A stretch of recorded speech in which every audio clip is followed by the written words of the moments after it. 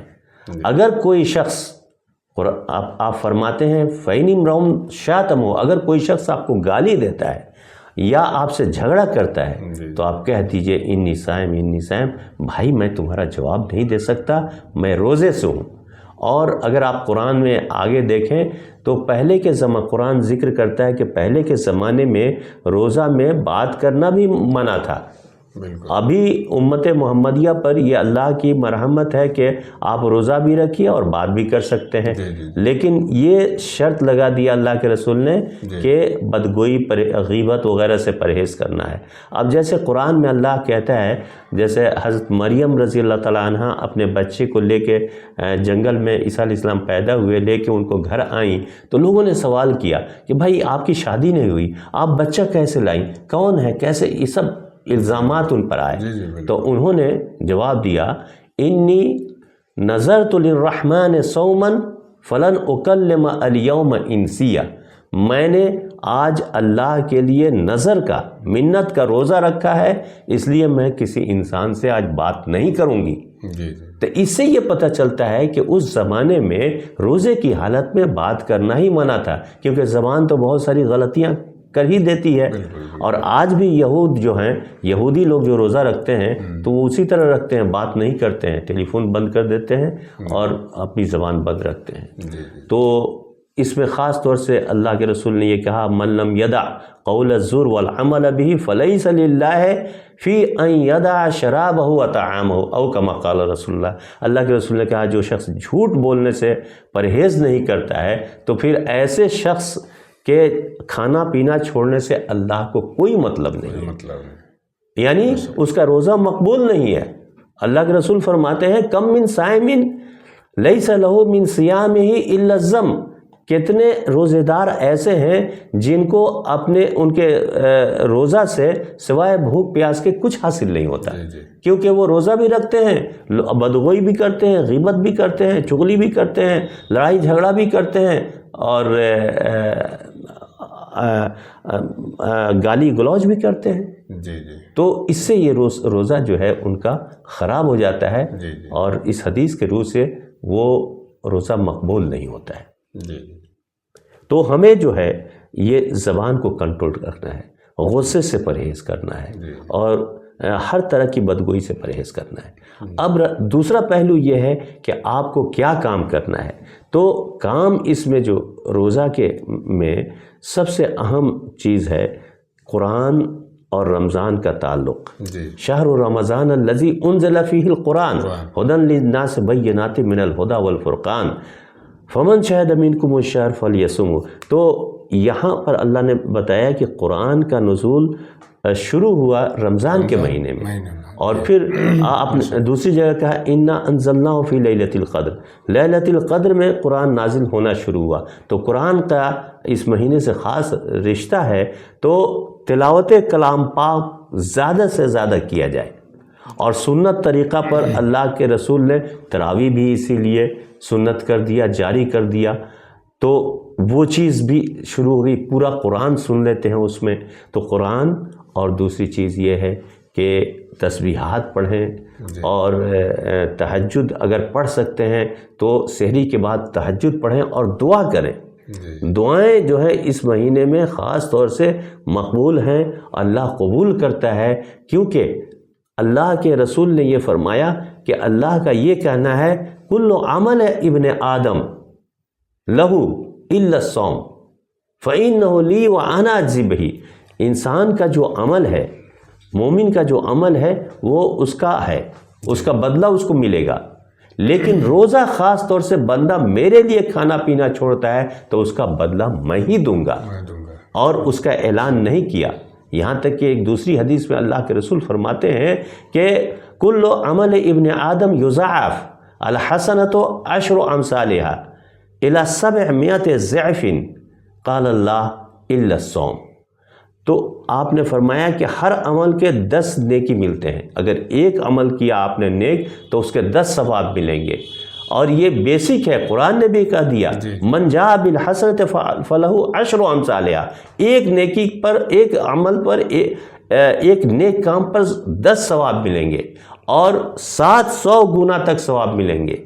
تو 700 گنا تک ملیں گے، لیکن روزہ کا معاملہ الگ ہے۔ اللہ صاف طور پر کہتا ہے کہ روزہ کا معاملہ الگ ہے، یہ میرے لیے ہے، میں خاص اس کا ثواب، اس کا جزا دوں گا، اس کا اجر دوں گا۔ اور اللہ کے رسول نے یہ بھی کہا اللہ کو اتنا پسند ہے روزہ کہ آپ نے قسم کھا کے کہا، قسم ہے والذی نفسی محمد بیدی، قسم ہے اس ذات کی جس کے قبضے میں محمد کی جان ہے، لخلفۃ فم الصائم اطیب عند اللہ من ریح المسک، یعنی روزے دار کے منہ کی بدبو جو ہے وہ اللہ کے نزدیک مشک کی خوشبو سے بھی زیادہ پسندیدہ ہے۔ تو یہ عمل کرنے کا ہے کہ ہم تلاوت کریں اور صدقہ و خیرات کریں، امداد کریں لوگوں کی، اور تسبیحات پڑھیں اور تہجد پڑھیں اور دعائیں کریں خاص طور سے۔ اچھا ندوی صاحب، اس میں ایک چیز اور ہم آپ سے جاننا چاہیں گے کہ روزہ رکھنے کا جو مقاصد ہیں وہ کیا کیا ہیں، اور یہ جو ہے ہمیں جسمانی اور روحانی طور پر ان سے ہمیں کیا فوائد حاصل ہوتے ہیں، اس پر بھی ذرا آپ تفصیل سے اللہ نے جب روزہ فرض کیا جس آیت میں، تو اسی میں مقصد بھی ظاہر کر دیا ہے۔ مثلا اللہ نے کہا کتب الصیام کما کتب علی الذین من قبلکم لعلکم تتقون۔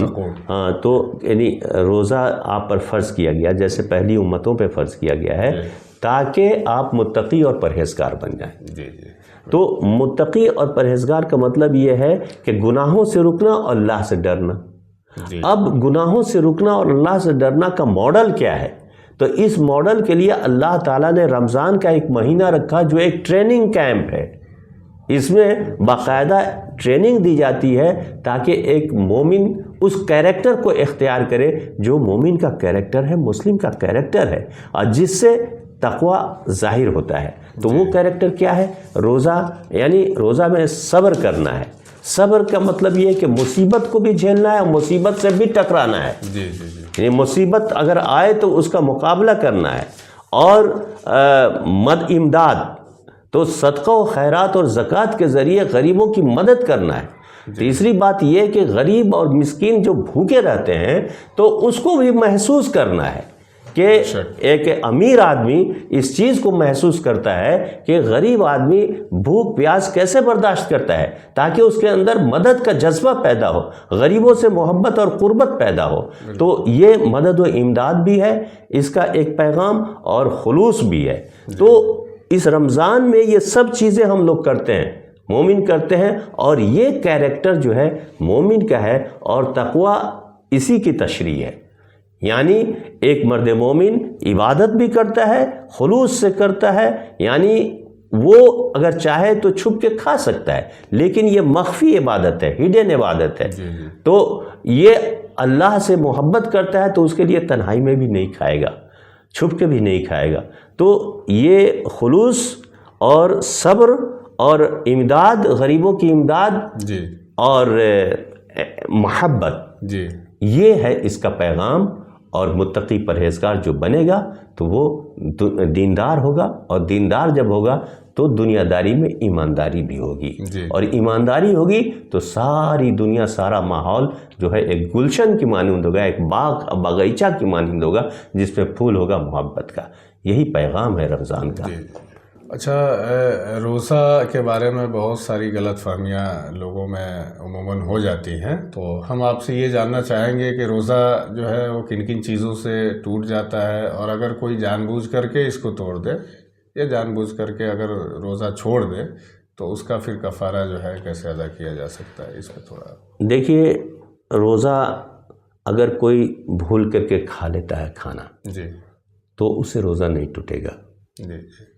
اگر آپ دیکھ لیا کہ بھائی نوجوان ہے کھا رہا ہے، تو آپ اس کو کہہ دیے بھائی روزہ تم نہیں ہو کیا، تو وہ رک جائے گا کیونکہ وہ بھول کے کھا رہا ہے. جی. لیکن اگر بوڑھا آدمی کوئی کھا رہا ہے تو پھر اس کو مت ٹوکیے. جب وہ بھر پیٹ کھا لے تب کہیں بھائی آپ روزہ نہیں ہے کیا، تو کہ ہاں ہم تو روزہ ہیں، تو پھر وہ اس کا روزہ نہیں ٹوٹے گا.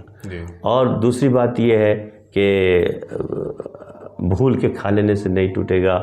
اور اگر کوئی شخص سگریٹ پی لیتا ہے، کھینی کھا لیتا ہے، یا کوئی بھی ایسی چیز دوا کے طور پر اگر جسم کے اندر وہ ڈالتا ہے جس سے وہ آنت تک وہ چیز پہنچ جاتی ہے، تو روزہ ٹوٹ جاتا ہے. اب انجیکشن چونکہ وہ نہیں ہے، نس میں نہیں ڈالیے گا ٹوٹ جائے گا، لیکن مسل میں اگر انجیکشن دیں گے تو نہیں ٹوٹے گا. ہاں. اور اسی طرح سے اور کان میں بھی تیل ڈالیں گے تو بھی نہیں ٹوٹے گا، سر میں تیل لگائیے نہیں ٹوٹے گا، ناک میں تیل ڈالیے نہیں، دوا ڈالیے نہیں ٹوٹے گا. ان سب چیزوں سے نہیں ٹوٹے گا. لیکن یہ خیال رکھیے کون سی چیز جو ہے آنت تک پہنچ رہی ہے، کون سی چیز انرجی دے رہی ہے، تو پھر اس سے روزہ ٹوٹ جائے گا. ہاں، منہ بھر کے قے ہو جائے، اگر قے ہو جاتا ہے منہ بھر کے تو روزہ ٹوٹ جائے گا. اگر تھوڑا سا ہوا تو نہیں ٹوٹے گا. اسی سوال کا ایک حصہ رہ گیا کہ اگر کسی نے جان بوجھ کر کے روزہ اگر چھوڑ دیا یا ٹوٹ ہی گیا تو اس کا کفارہ اگر کوئی ادا کرنا چاہے تو کیسے ممکن ہے؟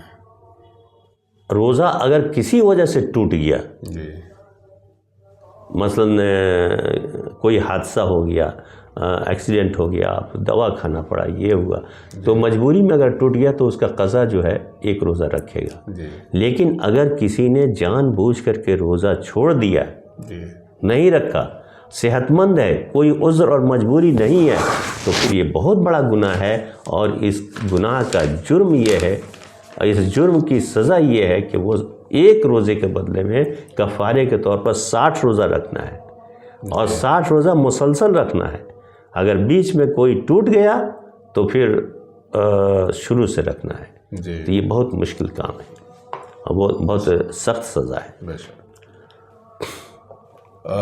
جس ماہ رمضان کو لے کر ابھی ہم لوگ بات کر رہے ہیں اس میں سحری اور افطار کا بہت اہم رول ہے.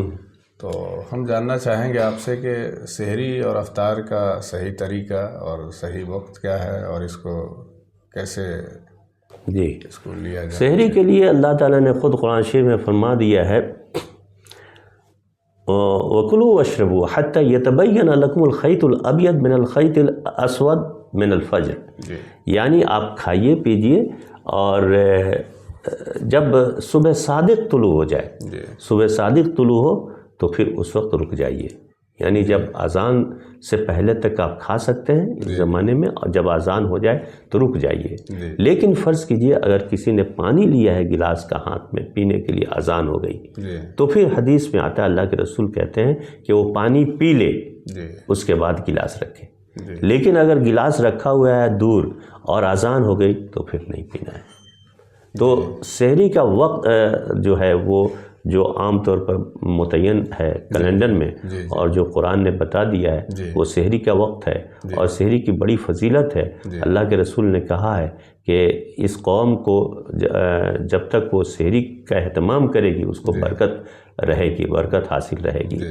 تو افطار میں بھی ہے کہ اللہ کے رسول نے فرمایا اس قوم کو ترقی ہوتی رہے گی جب تک وہ افطار میں جلدی کرتے رہیں گے. یعنی افطار میں جلدی کرنے کے لیے آپ نے فرمایا، اور سحری میں تاخیر کرنے کے لیے فرمایا. ہاں، تو اور اللہ کے رسول نے یہ بھی فرمایا للصائم فرحتان فرحت عند الفطر و فرحت عند لقاء ربہ. روزہ رکھنے والوں کے لیے دو خوشی ہے. ایک افطار کے وقت خوشی ہوتی ہے اور دوسری خوشی ہوگی جب اللہ کا دیدار کرے گا. تو اللہ اسے پتہ چلتا ہے اس حدیث سے اللہ جو اپنے بندوں کو روزے کا انعام دے گا وہ ہے اپنا دیدار الہی. اچھا، اس رمضان کے مہینے میں جو آخری عشرہ ہوتا ہے اس میں شب قدر کی بہت اپنے آپ میں بہت فضیلت ہے، تو شب قدر کے یہ سے اس پہ تھوڑا بے شک شب قدر کے بارے میں تو اللہ تعالیٰ نے قرآن میں ہی ذکر کر دیا کہ یہ 1000 مہینے سے بہتر ہے. لیلۃ انا انزلناہ فی لیلۃ القدر لیلۃ القدر وما ادراک ما لیلۃ القدر لیلۃ القدر خیر من الف شہر. 1000 راتوں سے بہتر ہے. یعنی اس میں آپ ایک بار عبادت کر لیں ایک رات تو وہ 1000 رات ہزار راتوں سے کا ثواب ملے گا. اصل یہ ہے کہ ہماری عمریں کم ہیں، 70 80 90 100، اس سے کوئی پار نہیں جاتا ہے. تو اس چھوٹی سی عمر میں ہم گناہ بہت کرتے ہیں اور اس کا کفارہ کیا ہے، اس کا گناہ کا وہ ہمیں معلوم نہیں ہے. پہلے کے زمانے میں لوگوں کی عمریں 1000 سال ہوتی تھی اور 1000 سے بھی زیادہ ہوتی تھی. تو ایسی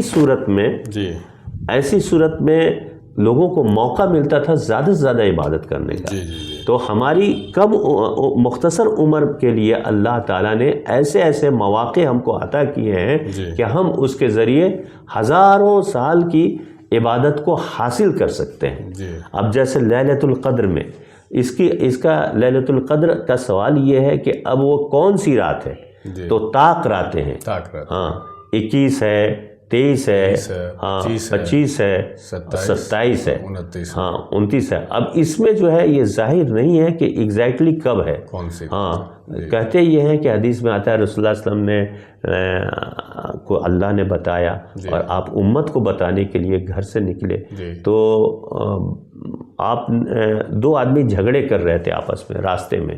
تو آپ نے ان کا جھگڑا سلجھانے لگے تو اس جھگڑے کے سلجھانے میں آپ بھول گئے کہ اللہ نے کون سا کی رات بتائی تھی، کون سا 21 بتائی تھی، 25 بتایا کہ 27 بتائی تھی، کون سی رات تھی، یہ آپ بھول گئے. لیکن آپ کو اتنا یاد ہے کہ اس رات میں بارش ہوئی تھی. تو وہ کون سی رات تھی؟ آپ 27 کی رات تھی. تو بارش والی 27. تو یہ 27 کی رات جو ہے بہت مشہور ہو گئی کہ 27 کو شب قدر ہے. حالانکہ وہ 21 کو بھی ہو سکتی ہے، 25 اور 29 کو بھی ہو سکتی ہے. اور اس کے اندر مصلحت یہ ہے کہ اللہ یہ چاہتا ہے کہ یہ سارے آخری عشرہ بہت ہی مبارک ہے. تو اللہ یہ چاہتا ہے کہ لوگوں کو زیادہ سے زیادہ عبادت کر کے زیادہ سے زیادہ ثواب اور مغفرت حاصل کرنے کا موقع مل جائے. اس لیے ساری راتیں پوشیدہ ہیں تاکہ تمام راتوں میں لوگ عبادت کریں. اور رمضان کا جو ہے پہلا عشرہ رحمت کا ہے، دوسرا عشرہ برکت کا ہے اور آخری عشرہ جہنم سے نجات کا ہے. بے شک. رمضان کے آخری عشرہ میں ایک عبادت جو ہے کافی اس کا بھی اپنا ایک بہت ہی اہم یہ مانا جاتا ہے کہ اعتکاف کا اہتمام لوگ کرتے ہیں. جی. تو آخری 10 دنوں میں لوگ اہتمام کرتے ہیں اعتکاف کا. جی. تو اعتکاف سے جڑے کچھ مسئلہ ہیں، مسائل ہیں، تو آپ تھوڑا سا اس پہ روشنی جی. اعتکاف نبی کریم صلی اللہ علیہ وسلم کرتے تھے. اس کا طریقہ یہ ہے کہ 19ویں رمضان کو سورج غروب ہونے سے پہلے آپ مسجد میں پہنچ جائیں اور مسجد میں پہنچ جائے ایک طرف پردہ کر لیں. مسجد میں نبی کریم صلی اللہ علیہ وسلم کرتے تھے، وہاں بستر لگا لیں، کونے میں پردہ کر لیں اور وہیں دنیا سے کٹ کر کے، اعتکاف کا مطلب ہے دنیا سے کٹ کر کے اللہ کی یاد میں غرق ہو جائیں، اللہ کی عبادت میں غرق ہو جائیں. تو یہ اسٹارٹنگ ہے. اور اعتکاف جب چاند نکلے گا، شوال کا جو چاند نکلے گا رمضان کے آخری دن میں، تو اعتکاف آپ کا مکمل ہو جائے گا، آپ مسجد سے باہر آ جائیں گے۔ جی اس دوران میں 10 دن کے دوران میں وہ تمام چیزیں آپ پر لاگو ہیں جو روزی کے لیے ہیں، یعنی بیوی سے الگ رہیں گے۔ اللہ فرماتا ہے وَلَا تُبَاشِرُوهُنَّ وَأَنْتُمْ عَاكِفُونَ فِي الْمَسَاجِدِ، جی جب تم اعتکاف میں رہو تو بیوی سے مت ملو، اور وہ گالی گلوچ دنیاوی باتیں ان تمام چیزوں سے پرہیز کرنا ہے، جی اور اللہ کی عبادت میں مشغول رہنا ہے۔ جی یہی اعتکاف ہے، اور یہ بہت ہی مبارک اور بہت ہی اہمیت ہر شخص کو رکھنا چاہیے، چاہے زندگی میں ایک بار ہی ہو، لیکن اعتکاف ضرور کرنا چاہیے۔ اچھا، ایک سوال اور جو میرے ذہن میں آ رہا ہے وہ یہ ہے کہ اس پورے رمضان کے مہینے میں عشاء کی نماز کی بعد ایک جو خاص عبادت جو کی جاتی ہے، تراویح کی نماز لوگ ادا کرتے ہیں، تو تراویح کی نماز کو لے کر کے کچھ جی آپ تراویح کی نماز جو ہے یہ سنت ہے، جی اور سنت اس حیثیت کی ہے کہ ہر آدمی کو ادا کرنا چاہیے، جی یعنی واجب سے قریب ہے۔ جی اور نبی کریم صلی اللہ علیہ وسلم نے بس 3 دن تراویح کی نماز آپ پڑھ سکے، کیونکہ لوگوں کا ہجوم ہونے لگا، جی مسجد میں لوگ بہت آنے لگے، جی تو نبی کریم صلی اللہ علیہ وسلم کی یہ اندیشہ ہوا کہیں فرض نہ ہو جائے، جی اور فرض ہو جائے گا تو پھر لوگوں سے ہو نہ پائے، مشکل ہو جائے گی، اور لوگ گناہگار ہو جائیں گے۔ تو آپ جو ہے اپنے گھر میں رہے، تیسرے دن تراویح کی نماز، تیسرے دن 3 دن تو آپ نے پڑھی، 8 رکعت پڑھی، اور اس کے بعد آپ اس میں چوتھے دن جو ہے آپ اپنے گھر سے باہر نہیں نکلے۔ جی صحابہ مسجد میں بھرے پڑے تھے، جی اور آپ باہر نہیں نکلے، آوازیں لگاتے تھے لوگ سبحان اللہ، اس طرح سے زور زور سے، جیسے لقمہ دیتے ہیں نماز میں، جی تو کہ رسول اللہ صلی اللہ علیہ وسلم سنیں گے، اگر آنا ہوگا تو آ جائیں گے۔ جی پکارنا تو توہین کی بات ہے، کسی کی جرت نہیں کہ آپ کو پکارے، جی تو اسی طرح سے، لیکن آپ نے گھر سے باہر نہیں آئے تو پھر لوگوں نے نہیں پڑھی تراویح کی نماز۔ جی اور پھر یہ حضرت عمر رضی اللہ عنہ کے زمانے میں یہ 20 رکعت نماز تراویح کی شروع ہو گئی، اور اس میں جو ہے حفاظ کرام جن کو قرآن یاد ہے وہ تراویح پڑھانے لگے، اور یہ سلسلہ اس وقت سے شروع ہو گیا۔ اچھا، اب ہم لوگ آخر موڑ پہ ہیں اس پروگرام کے، تو آخر میں آپ سے ہم یہ جاننا چاہیں گے کہ جب رمضان کا مہینہ اپنے اختتام پہ ہوتا ہے، اور اس کے بعد میں جو عید الفطر کی نماز ہم لوگ ادا کرتے ہیں، تو عید الفطر کی نماز ادا کرنے سے پہلے بھی کچھ چیزیں ہم کو کرنی ہوتی ہیں، جیسا کہ صدقہ فطر۔ جی، صدقہ فطر، ہاں، تو صدقہ فطر کن لوگوں پر واجب ہے، اور اس کی ادائیگی کا صحیح طریقہ کیا ہے؟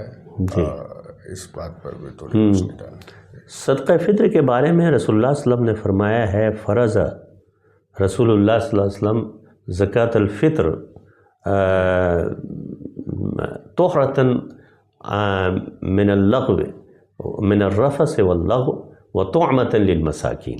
جی، یعنی آپ نے صدقہ فطر کو واجب قرار دیا ہے، اس لیے کہ رمضان میں کچھ غلطیاں ہو جاتی ہیں، کچھ جانے انجانے میں، تو آپ نے فرمایا کہ یہ صدقہ فطر جو ہے یہ رمضان کے روزے کو پاک کرتی ہے، ہاں، اور یہ غریبوں کے لیے کھانا ایک طرح سے ہے، مدد ہے۔ جی، تو صدقہ فطر جو ہے لازم ہے رمضان کے روزے کو پاک کرنے کے لیے۔ اور اس میں سب سے بڑی بات یہ ہے کہ صدقہ فطر کن کو ادا کرنا ہے، کن کن لوگوں پر یہ واجب ہے۔ تو کہا جاتا ہے کہ جن پر زکوٰۃ واجب ہے انہی پر صدقہ فطر بھی واجب ہے، لیکن بات ایسی نہیں ہے۔ اکثر جگہوں پر میں نے لکھا ہوا دیکھا ہے، صدقہ فطر ہر اس شخص پر واجب ہے جو کما کے کھا سکتا ہے، اور چاہے غریب ہو لیکن گھر میں کما کے کھا سکتا ہو، اس پر صدقہ فطر ہے۔ صدقہ فطر گھر کے تمام لوگوں پر ہے، یعنی بچے پر بھی ہے اور نوکر پر بھی ہے، گھر میں جتنے لوگ ہیں جو گھر کا مکھیا ہے وہ سب کی طرف سے صدقہ فطر ادا کرے گا. اور صدقہ فطر واجب کب ہوگا, کون سی گھڑی میں صدقہ فطر واجب ہو جائے گا؟ تو وہ گھڑی ہے رمضان کا آخری دن غروب شمس کا وقت. جی. رمضان کے آخری دن سورج ڈوبنے کا جو وقت ہوتا ہے اس وقت جو آدمی موجود ہوگا اس پر صدقہ فطر ہے. مثال کے طور پر ایک آدمی پورے رمضان میں تھا لیکن جس وقت سورج ڈوبا اس وقت وہ نہیں تھا, اس سے پہلے مر گیا, تو اس پر صدقہ فطر نہیں ہوگا. ایک بچہ دنیا میں تھا ہی نہیں لیکن سورج ڈوبنے سے پہلے وہاں جب ڈوب رہا تھا وہ موجود تھا, پیدا ہو گیا تھا, تو اس پر صدقہ فطر ہے. تو غروب شمس جو ہے وہ وجوب صدقہ فطر کا وقت ہے. تو ہر اس آدمی پر, چھوٹا بڑا سب پر ہے صدقہ فطر. بہت بہت شکریہ حسین ندوی صاحب, آپ ہمارے اس خاص programme S T V news Urdu کے اسٹوڈیو میں آئے اور آپ اپنا قیمتی وقت ہمیں دیا اور ہم اس پروگرام کو آپ نے کامیاب بنایا. اس کے لیے پھر سے آپ کا بہت بہت شکریہ. جی, آپ کا بھی بہت بہت شکریہ اور تمام ناظرین کا بہت شکریہ. اور میں سمجھتا ہوں کہ جو کچھ میں نے عرض کیا ہے اس سے ان کو افادہ ہوگا اور وہ اس سے مستفید ہوں گے انشاءاللہ تعالی. آئندہ پھر اس سلسلے میں اسلامیات پر گفتگو ہوگی. وما علینا الا البلاغ المبین. والسلام علیکم.